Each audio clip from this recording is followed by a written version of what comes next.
(2025년 2월 18일) 화요일 말씀 묵상 함께 시작합니다. 오늘 말씀은 누가복음 4장 31절에서 44절까지에 있는 말씀입니다. 저희는 세 번역으로 함께 말씀을 묵상하고 있습니다. 우리 함께 말씀을 묵상합니다. 예수께서 갈릴리의 가버나움 동네로 내려가셔서 안식일에 사람들을 가르치셨다. 그런데 사람들은 그의 가르침에 놀랐으니 그의 말씀이 권위가 있었기 때문이다. 그때에 그 회당에 악한 귀신의 영이 들린 사람이 하나 있었는데 그가 큰 소리로 이렇게 외쳤다. 아, 나사렛 예수님, 왜 우리를 간섭하십니까? 우리를 없애려고 오셨습니까? 나는 당신이 누구인지 압니다. 하나님께서 보내신 거룩한 분입니다. 예수께서 그를 꾸짖어 말씀하셨다. 입을 닥치고 그 사람에게서 나가라.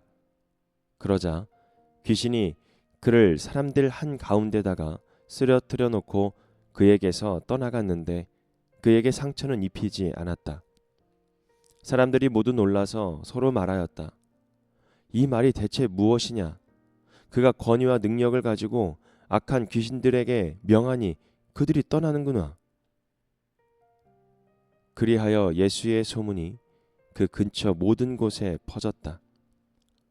예수께서 회당을 떠나서 시몬의 집으로 들어가셨다. 그런데 시몬의 장모가 심한 열병으로 앓고 있어서 사람들이 그 여자를 두고 예수께 청하였다. 예수께서 그 여자에게 다가서서 굽어보시고 열병을 꾸짖으셨다. 그러자 열병이 물러가고 그 여자는 곧 일어나서 그들에게 시중을 들었다. 해가 질 때에 사람들이 온갖 병으로 앓는 사람들을 다 예수께로 데려왔다. 예수께서는 한 사람 한 사람에게 손을 얹어서 고쳐주셨다. 또 귀신들도 많은 사람에게서 떠나가며 소리를 질렀다. 당신은 하나님의 아들입니다.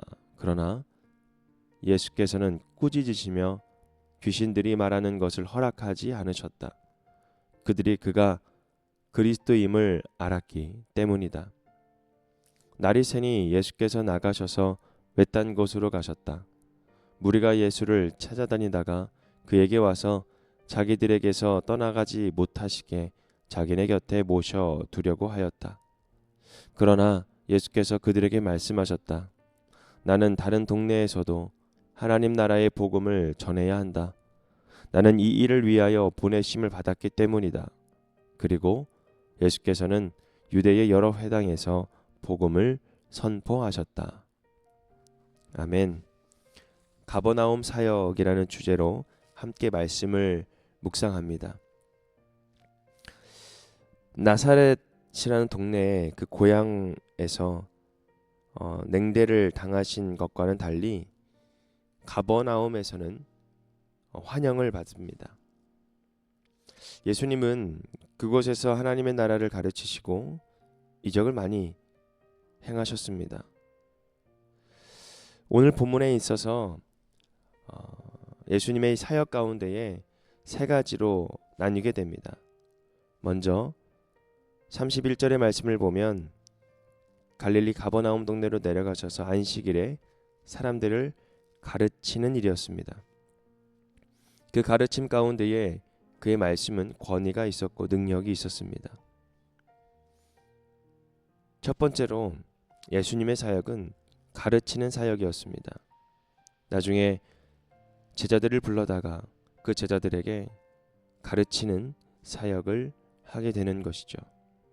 그 가르침은 그들이 다른 사람들에게 말씀을 또 그리스도의 본분을 가르침으로써 많은 예수를 따르는 사람들이 질서가 생기고 그 안에 뜻이 하나님의 뜻과 하나님의 계획 가운데에 움직이는 그런 하나님의 자녀들, 그리스도인이 되어갈 수 있도록 가르치는 것이었습니다.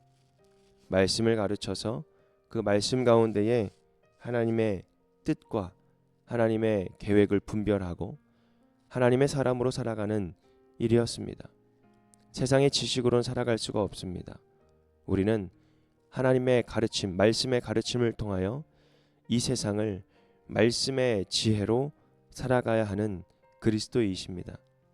그렇기 때문에 우리는 늘 날마다 말씀을 묵상하고 또 선포되어지는 말씀을 통해서 가르침을 받는 그 일들이 우리는 소망을 가지고 또 사모하는 마음을 가져야 할 줄 믿습니다. 또 예수님의 사역은 고치시는 사역이었습니다. 오늘 말씀에 더러운 귀신 들린 사람들이 사람을 고치셨고 또 많은 사람들을 고치시는 가운데에 온갖 병으로 앓는 또 많은 귀신들이 많은 사람에게서 떠나가는 놀라운 이적들이 있고 또 많이 병들어 있거나 열병 가운데 힘들어하는 사람들에게 예수께서 말씀으로 꾸짖으시며 또 손으로 안수해 주시며 직접 치유해 주십니다. 즉 예수님의 사역은 바로 고치시는 사역이었습니다. 늘 예수의 말씀을 통해서 또 예수의 선포를 통해서 또 예수님의 안수를 통해서 모든 병들이 고침을 받고 또 새 생명을 얻게 되는 것입니다. 사실 예수님께서 이 땅에 오심을 통해서 우리가 정말 진정으로 고침받는 것은 바로 죄된 우리들의 모습이었습니다. 예수님의 그 십자가의 못 박히심을 통해서 우리가 정말 그 어떤 것으로 씻길 수 없는 우리들의 죄악이 씻겨져 나가는, 고침받는, 그래서 하나님의 나라를 바라볼 수 있는 구원의 놀라운 사역 위에 우리가 다시 새 생명을 얻는 놀라운 사역을 이루십니다. 우리 또한 그 예수님의 사역을 본받아야 할 줄 믿습니다. 우리에게 맡겨진 많은 약한 영혼들이 있습니다. 그리고 힘들어하는 영혼들이 있습니다. 그들에게 다가가서 예수의 말씀으로, 복음으로, 또 예수님께서 우리를 긍휼히 여기셨던 것처럼 사랑으로 보살폈던 것처럼 우리 또한 약자를 돌보며 사랑으로 섬기는 예수 그리스도의 사람으로서, 자녀로서, 또한 제자로서 살아가는 우리들이 되어야 합니다.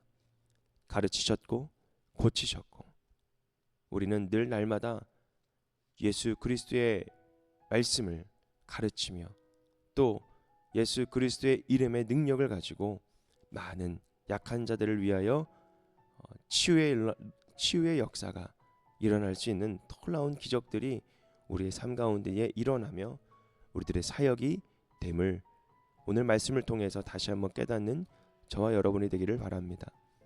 또 마지막으로 예수께서는 하나님의 말씀을 전하셨습니다. 즉 복음을 전파하셨습니다. 이것은 전도라고 생각하시면 되겠습니다. 우리가 살아가는 데 있어서 가장 뚜렷한 목표와 목적은 바로 잃어버린 영혼들을 찾는 것입니다. 하나님을 잃어버리고 예수 그리스도를 잃어버린 자들을 다시 하나님께로, 예수께로, 성령님께로 인도하는 역할을 해야 합니다.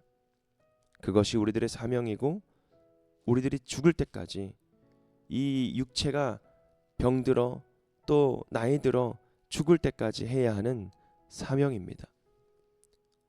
지금도 우리가 앞으로 살아가는 데 있어서 모든 목적과 또 모든 목표가 하나님의 나라를 만들어가는, 즉 예수 그리스도의 복음을 전파하고 전도하는 그 목적이 우리의 삶 가운데에 뚜렷하게 서 있어야 합니다. 예수님은 날이 셀 동안 고치시는 사역과 가르치는 사역을 하셨습니다. 그리고 또다시 외딴 곳으로 가서 다른 동네를 가면서 하나님의 나라를 또 하나님의 나라의 복음을 전하는 일에 힘쓰십니다. 오늘 우리에게 주어지는 환경 가운데에 많은 사람들을 만날 것이고 또 홀로 있을 수도 있겠지만 스쳐나가는 그런 관계들도 많이 있을 겁니다. 모든 순간순간 나는 예수 그리스도의 그 사역을 본받아 가르치시고 고치시고 전파하시는, 전도하시는 그 사역이 우리의 사역이 되어 오늘 하루도 정말 예수 그리스도의 사역을 본받아 하나님의 나라를 확장시켜 나가는 우리 모든 비전교회 성도님들과 또 많은 이들이 되기를 주님의 이름으로 축복합니다. 오늘 말씀 묵상 마치겠습니다.